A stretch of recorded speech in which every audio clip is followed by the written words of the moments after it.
as you like it. During the time that France was divided into provinces or dukedoms, as they were called, there reigned in one of these provinces a usurper who had deposed and banished his elder brother, the lawful duke. The duke, who was thus driven from his dominions, retired with a few faithful followers to the Forest of Arden.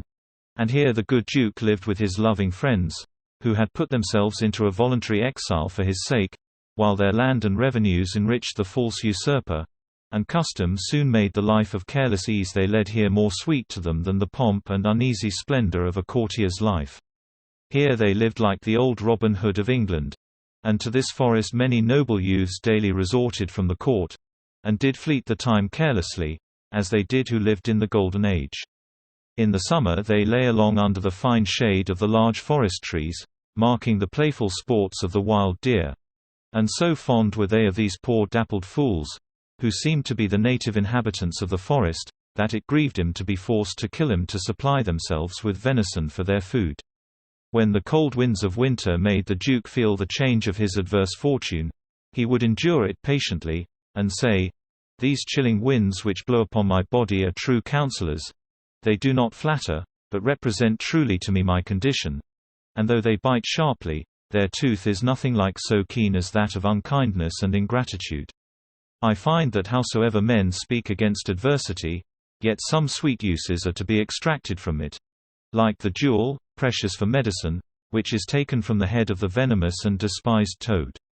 In this manner did the patient duke draw a useful moral from everything that he saw, and by the help of this moralizing turn, in that life of his, remote from public haunts, he could find tongues in trees, books in the running brooks, sermons in stones, and good in everything.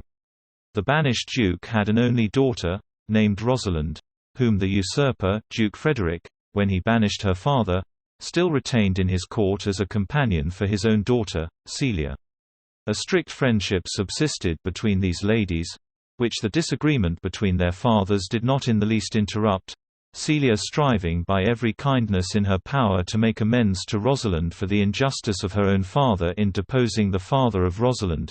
And whenever the thoughts of her father's banishment, and her own dependence on the false usurper, made Rosalind melancholy, Celia's whole care was to comfort and console her. One day, when Celia was talking in her usual kind manner to Rosalind, saying, "I pray you, Rosalind, my sweet cousin, be merry," a messenger entered from the Duke, to tell them that if they wished to see a wrestling match, which was just going to begin, they must come instantly to the court before the palace, and Celia, thinking it would amuse Rosalind, agreed to go and see it. In those times wrestling, which is only practiced now by country clowns, was a favorite sport even in the courts of princes, and before fair ladies and princesses. To this wrestling match, therefore, Celia and Rosalind went. They found that it was likely to prove a very tragical sight. For a large and powerful man, who had been long practiced in the art of wrestling and had slain many men in contests of this kind, was just going to wrestle with a very young man, who, from his extreme youth and inexperience in the art, the beholders all thought would certainly be killed. When the Duke saw Celia and Rosalind, he said, "How now, daughter and niece, are you crept hither to see the wrestling? You will take little delight in it, there is such odds in the men. In pity to this young man, I would wish to persuade him from wrestling. Speak to him, ladies, and see if you can move him." The ladies were well pleased to perform this humane office, and first Celia entreated the young stranger that he would desist from the attempt, and then Rosalind spoke so kindly to him, and with such feeling consideration for the danger he was about to undergo, that, instead of being persuaded by her gentle words to forego his purpose, all his thoughts were bent to distinguish himself by his courage in this lovely lady's eyes.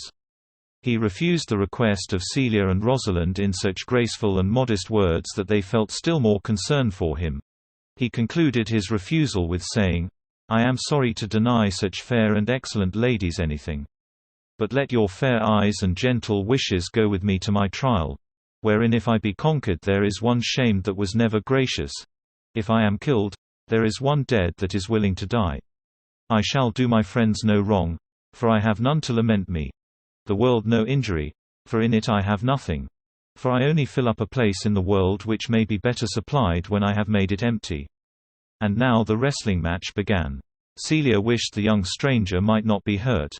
But Rosalind felt most for him.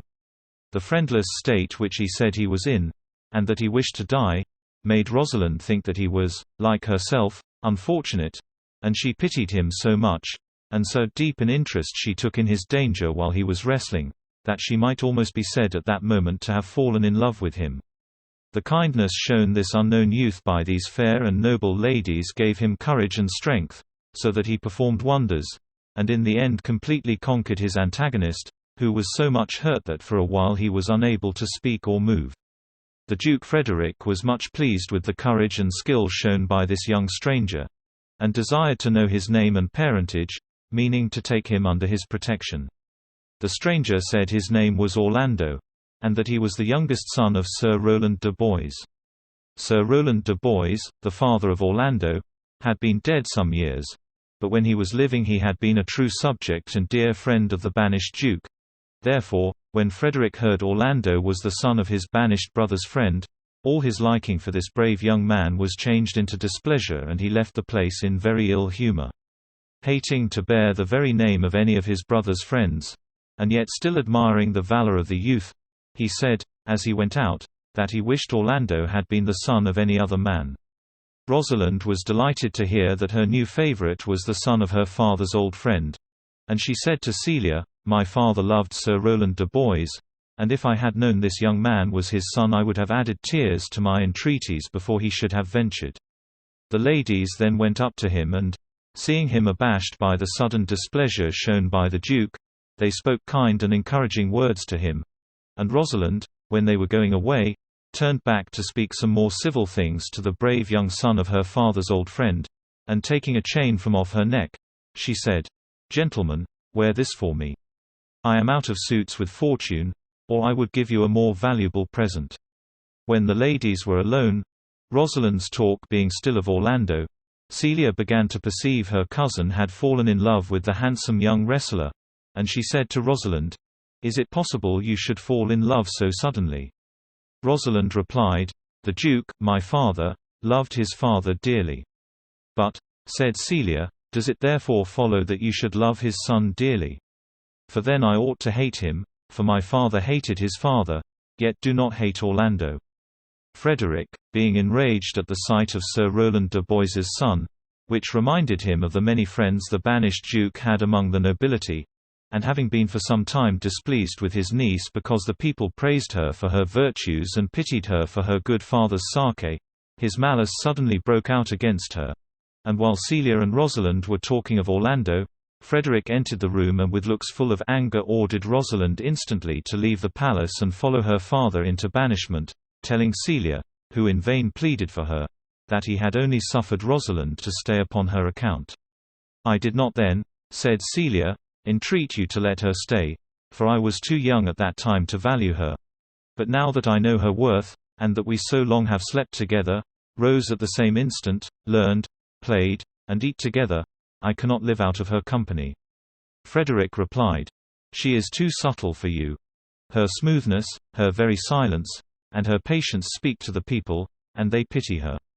You are a fool to plead for her. For you will seem more bright and virtuous when she is gone.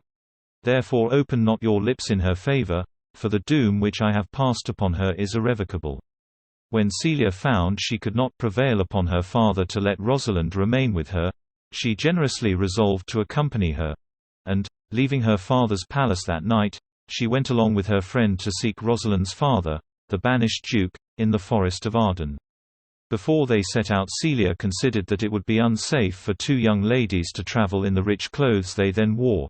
She therefore proposed that they should disguise their rank by dressing themselves like country maids. Rosalind said it would be a still greater protection if one of them was to be dressed like a man. And so it was quickly agreed on between them that, as Rosalind was the tallest, she should wear the dress of a young countryman, and Celia should be habited like a country lass, and that they should say they were brother and sister. And Rosalind said she would be called Ganymede, and Celia chose the name of Aliena. In this disguise, and taking their money and jewels to defray their expenses, these fair princesses set out on their long travel, for the Forest of Arden was a long way off, beyond the boundaries of the Duke's dominions. The Lady Rosalind or Ganymede, as she must now be called with her manly garb seemed to have put on a manly courage. The faithful friendship Celia had shown in accompanying Rosalind so many weary miles made the new brother, in recompense for this true love, exert a cheerful spirit, as if he were indeed Ganymede, the rustic and stout-hearted brother of the gentle village maiden, Aliena. When at last they came to the Forest of Arden, they no longer found the convenient inns and good accommodations they had met with on the road, and, being in want of food and rest, Ganymede, who had so merrily cheered his sister with pleasant speeches and happy remarks all the way, now owned to Aliena that he was so weary he could find in his heart to disgrace his man's apparel and cry like a woman. And Aliena declared she could go no farther. And then again Ganymede tried to recollect that it was a man's duty to comfort and console a woman, as the weaker vessel, and to seem courageous to his new sister. He said, "Come, have a good heart, my sister Aliena. We are now at the end of our travel, in the Forest of Arden." But feigned manliness and forced courage would no longer support them. For, though they were in the Forest of Arden, they knew not where to find the Duke. And here the travel of these weary ladies might have come to a sad conclusion, for they might have lost themselves and perished for want of food. But, providentially, as they were sitting on the grass, almost dying with fatigue and hopeless of any relief, a countryman chanced to pass that way, and Ganymede once more tried to speak with a manly boldness, saying, "Shepherd, if love or gold can in this desert place procure us entertainment, I pray you bring us where we may rest ourselves. For this young maid, my sister, is much fatigued with traveling, and faints for want of food." The man replied that he was only a servant to a shepherd, and that his master's house was just going to be sold, and therefore they would find but poor entertainment, but that if they would go with him they should be welcome to what there was. They followed the man, the near prospect of relief giving them fresh strength, and bought the house and sheep of the shepherd, and took the man who conducted him to the shepherd's house to wait on them. And being by this means so fortunately provided with a neat cottage, and well supplied with provisions, they agreed to stay here till they could learn in what part of the forest the Duke dwelt. When they were rested after the fatigue of their journey, they began to like their new way of life, and almost fancied themselves the shepherd and shepherdess they feigned to be. Yet sometimes Ganymede remembered he had once been the same Lady Rosalind who had so dearly loved the brave Orlando because he was the son of old Sir Roland, her father's friend. And though Ganymede thought that Orlando was many miles distant, even so many weary miles as they had travelled, yet it soon appeared that Orlando was also in the Forest of Arden. And in this manner this strange event came to pass. Orlando was the youngest son of Sir Roland de Boys, who, when he died, left him, Orlando being then very young, to the care of his eldest brother, Oliver, charging Oliver on his blessing to give his brother a good education and provide for him as became the dignity of their ancient house. Oliver proved an unworthy brother, and, disregarding the commands of his dying father, he never put his brother to school, but kept him at home untaught and entirely neglected. But in his nature and in the noble qualities of his mind Orlando so much resembled his excellent father that, without any advantages of education, he seemed like a youth who had been bred with the utmost care. And Oliver so envied the fine person and dignified manners of his untutored brother that at last he wished to destroy him, and to effect this be set on people to persuade him to wrestle with the famous wrestler who, as has been before related, had killed so many men. Now it was this cruel brother's neglect of him which made Orlando say he wished to die, being so friendless. When, contrary to the wicked hopes he had formed, his brother proved victorious, his envy and malice knew no bounds, and he swore he would burn the chamber where Orlando slept. He was overheard making his vow by one that had been an old and faithful servant to their father, and that loved Orlando because he resembled Sir Roland.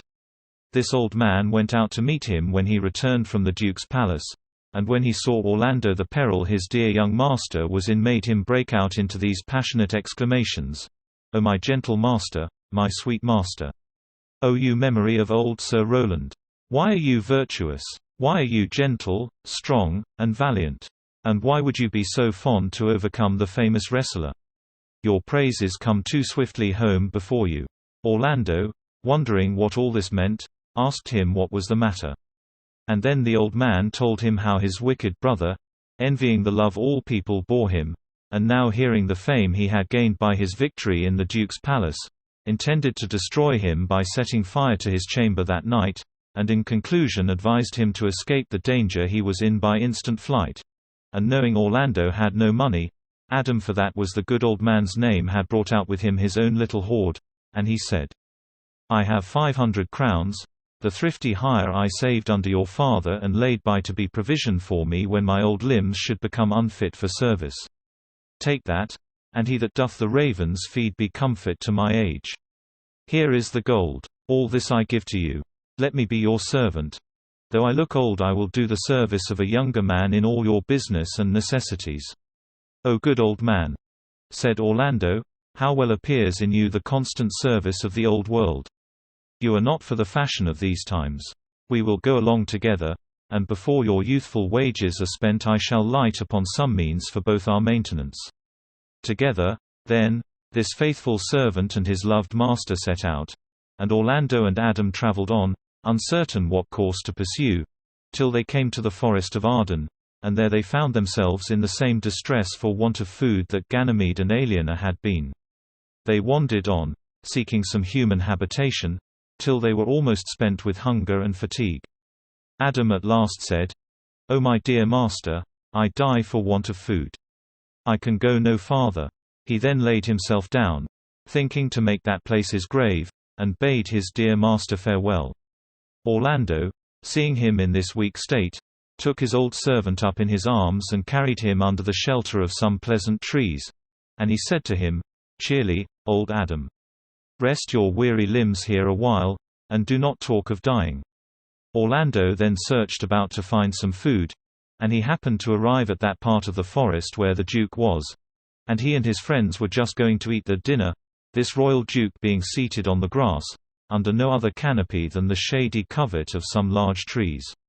Orlando, whom hunger had made desperate, drew his sword, intending to take their meat by force, and said, "Forbear and eat no more. I must have your food." The Duke asked him if distress had made him so bold or if he were a rude despiser of good manners. On this Orlando said he was dying with hunger, and then the Duke told him he was welcome to sit down and eat with them. Orlando, hearing him speak so gently, put up his sword and blushed with shame at the rude manner in which he had demanded their food. "Pardon me, I pray you," said he. "I thought that all things had been savage here, and therefore I put on the countenance of stern command. But whatever men you are that in this desert, under the shade of melancholy boughs, lose and neglect the creeping hours of time, if ever you have looked on better days, if ever you have been where bells have knolled to church, if you have ever sat at any good man's feast, if ever from your eyelids you have wiped a tear and know what it is to pity or be pitied, may gentle speeches now move you to do me human courtesy." The Duke replied, "True it is that we are men as you say who have seen better days, and though we have now our habitation in this wild forest, we have lived in towns and cities and have with holy bell been knolled to church, have sat at good men's feasts, and from our eyes have wiped the drops which sacred pity has engendered. Therefore sit you down and take of our refreshment as much as will minister to your wants." "There is an old poor man," answered Orlando, "who has limped after me many a weary step in pure love, oppressed at once with two sad infirmities, age and hunger. Till he be satisfied I must not touch a bit." "Go, find him out and bring him hither," said the Duke. "We will forbear to eat till you return." Then Orlando went like a doe to find its fawn and give it food, and presently returned, bringing Adam in his arms. And the Duke said, "Set down your venerable burthen. You are both welcome." And they fed the old man and cheered his heart, and he revived and recovered his health and strength again. The Duke inquired who Orlando was, and when he found that he was the son of his old friend, Sir Roland de Boys, betook him under his protection, and Orlando and his old servant lived with the Duke in the forest. Orlando arrived in the forest not many days after Ganymede and Aliena came there, and as has been before related bought the shepherd's cottage. Ganymede and Aliena were strangely surprised to find the name of Rosalind carved on the trees, and love sonnets fastened to them, all addressed to Rosalind. And while they were wondering how this could be, they met Orlando and they perceived the chain which Rosalind had given him about his neck. Orlando little thought that Ganymede was the fair Princess Rosalind who, by her noble condescension and favor, had so won his heart that he passed his whole time in carving her name upon the trees and writing sonnets in praise of her beauty. But being much pleased with the graceful air of this pretty shepherd youth, he entered into conversation with him, and bethought he saw a likeness in Ganymede to his beloved Rosalind, but that he had none of the dignified deportment of that noble lady.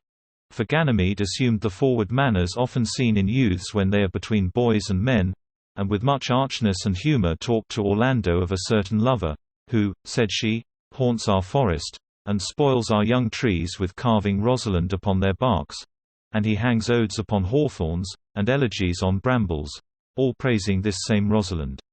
If I could find this lover, I would give him some good counsel that would soon cure him of his love.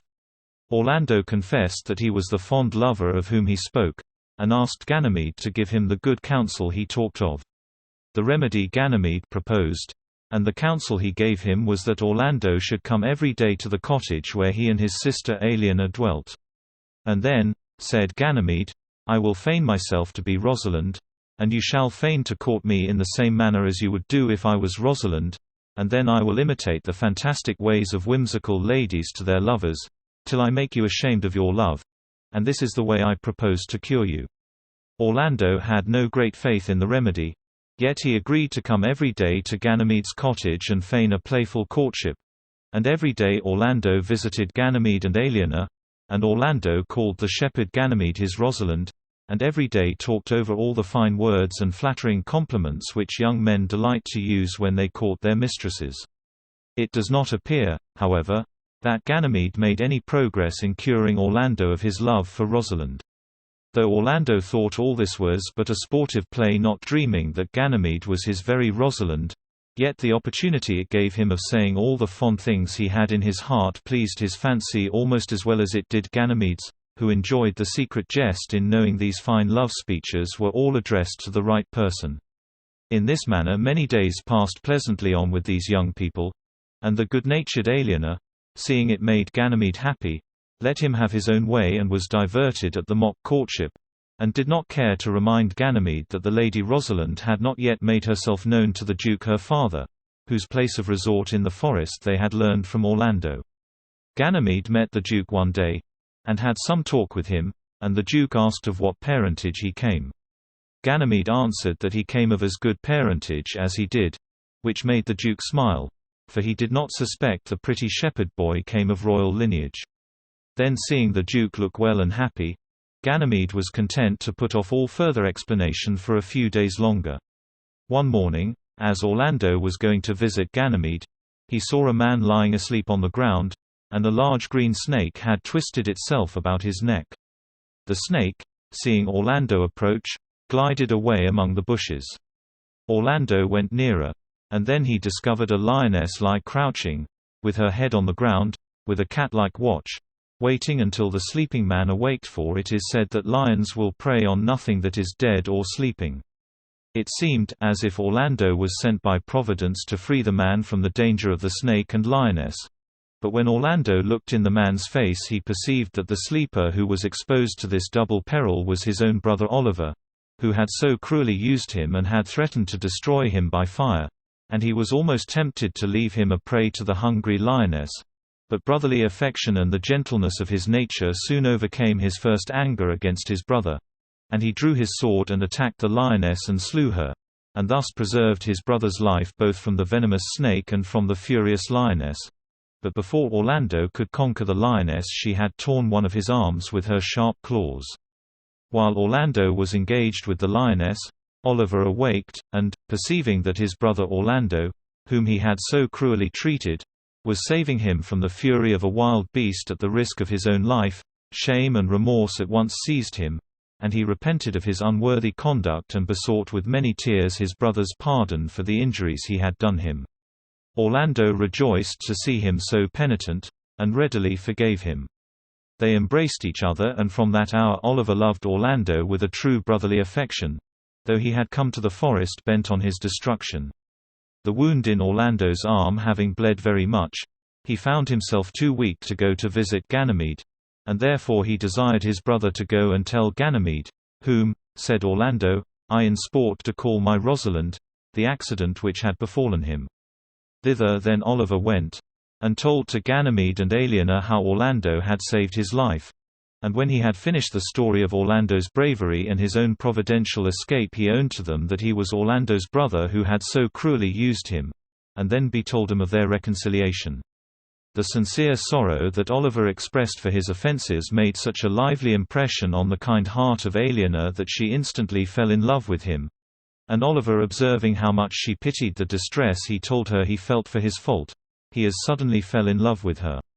But while love was thus stealing into the hearts of Aliena and Oliver, he was no less busy with Ganymede, who, hearing of the danger Orlando had been in, and that he was wounded by the lioness, fainted. And when he recovered he pretended that he had counterfeited the swoon in the imaginary character of Rosalind, and Ganymede said to Oliver, "Tell your brother Orlando how well I counterfeited a swoon." But Oliver saw by the paleness of his complexion that he did really faint, and, much wondering at the weakness of the young man, he said, "Well, if you did counterfeit, take a good heart and counterfeit to be a man." "So I do," replied Ganymede, "truly, but I should have been a woman by right." Oliver made this visit a very long one, and when at last he returned back to his brother he had much news to tell him. For, besides the account of Ganymede's fainting at the hearing that Orlando was wounded, Oliver told him how he had fallen in love with the fair shepherdess Aliena, and that she had lent a favourable ear to his suit, even in this their first interview, and he talked to his brother, as of a thing almost settled, that he should marry Aliena, saying that he so well loved her that he would live here as a shepherd and settle his estate and house at home upon Orlando. "You have my consent," said Orlando. "Let your wedding be tomorrow, and I will invite the Duke and his friends. Go and persuade your shepherdess to agree to this. She is now alone, for, look, here comes her brother." Oliver went to Aliena, and Ganymede, whom Orlando had perceived approaching, came to inquire after the health of his wounded friend. When Orlando and Ganymede began to talk over the sudden love which had taken place between Oliver and Aliena, Orlando said he had advised his brother to persuade his fair shepherdess to be married on the morrow, and then he added how much he could wish to be married on the same day to his Rosalind. Ganymede, who well approved of this arrangement, said that if Orlando really loved Rosalind as well as he professed to do, he should have his wish, for on the morrow he would engage to make Rosalind appear in her own person, and also that Rosalind should be willing to marry Orlando. This seemingly wonderful event, which, as Ganymede was the Lady Rosalind, he could so easily perform, he pretended he would bring to pass by the aid of magic, which he said he had learned of an uncle who was a famous magician. The fond lover Orlando, half believing and half doubting what he heard, asked Ganymede if he spoke in sober meaning. "By my life I do," said Ganymede. "Therefore put on your best clothes, and bid the Duke and your friends to your wedding, for if you desire to be married tomorrow to Rosalind, she shall be here." The next morning, Oliver having obtained the consent of Aliena, they came into the presence of the Duke, and with them also came Orlando. They being all assembled to celebrate this double marriage, and as yet only one of the brides appearing, there was much of wondering and conjecture, but they mostly thought that Ganymede was making a jest of Orlando. The Duke, hearing that it was his own daughter that was to be brought in this strange way, asked Orlando if he believed the shepherd boy could really do what he had promised, and while Orlando was answering that he knew not what to think, Ganymede entered and asked the Duke, if he brought his daughter, whether he would consent to her marriage with Orlando. "That I would," said the Duke, "if I had kingdoms to give with her." Ganymede then said to Orlando, "And you say you will marry her if I bring her here?" "That I would," said Orlando, "if I were king of many kingdoms." Ganymede and Aliena then went out together, and, Ganymede throwing off his male attire, and being once more dressed in woman's apparel, quickly became Rosalind without the power of magic, and Aliena, changing her country garb for her own rich clothes, was with as little trouble transformed into the Lady Celia. While they were gone, the Duke said to Orlando that he thought the shepherd Ganymede very like his daughter Rosalind, and Orlando said he also had observed the resemblance. They had no time to wonder how all this would end, for Rosalind and Celia, in their own clothes, entered, and, no longer pretending that it was by the power of magic that she came there, Rosalind threw herself on her knees before her father and begged his blessing. It seemed so wonderful to all present that she should so suddenly appear, that it might well have passed for magic. But Rosalind would no longer trifle with her father, and told him the story of her banishment, and of her dwelling in the forest as a shepherd boy, her cousin Celia passing as her sister. The Duke ratified the consent he had already given to the marriage, and Orlando and Rosalind, Oliver and Celia, were married at the same time. And though their wedding could not be celebrated in this wild forest with any of the parade of splendor usual on such occasions, yet a happier wedding day was never passed. And while they were eating their venison under the cool shade of the pleasant trees, as if nothing should be wanting to complete the felicity of this good Duke and the true lovers, an unexpected messenger arrived to tell the Duke the joyful news that his dukedom was restored to him.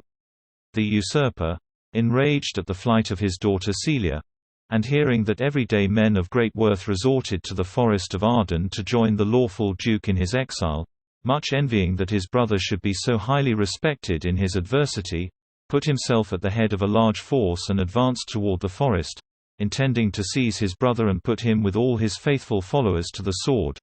But by a wonderful interposition of Providence this bad brother was converted from his evil intention, for just as he entered the skirts of the wild forest he was met by an old religious man, a hermit, with whom he had much talk and who in the end completely turned his heart from his wicked design.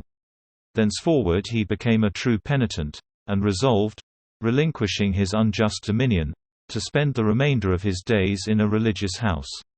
The first act of his newly conceived penitence was to send a messenger to his brother, as has been related, to offer to restore to him his dukedom, which he had usurped so long, and with it the lands and revenues of his friends, the faithful followers of his adversity. This joyful news, as unexpected as it was welcome, came opportunely to heighten the festivity and rejoicings at the wedding of the princesses. Celia complimented her cousin on this good fortune which had happened to the Duke, Rosalind's father, and wished her joy very sincerely, though she herself was no longer heir to the dukedom. But by this restoration which her father had made, Rosalind was now the heir. So completely was the love of these two cousins unmixed with anything of jealousy or of envy. The Duke had now an opportunity of rewarding those true friends who had stayed with him in his banishment, and these worthy followers, though they had patiently shared his adverse fortune, were very well pleased to return in peace and prosperity to the palace of their lawful Duke.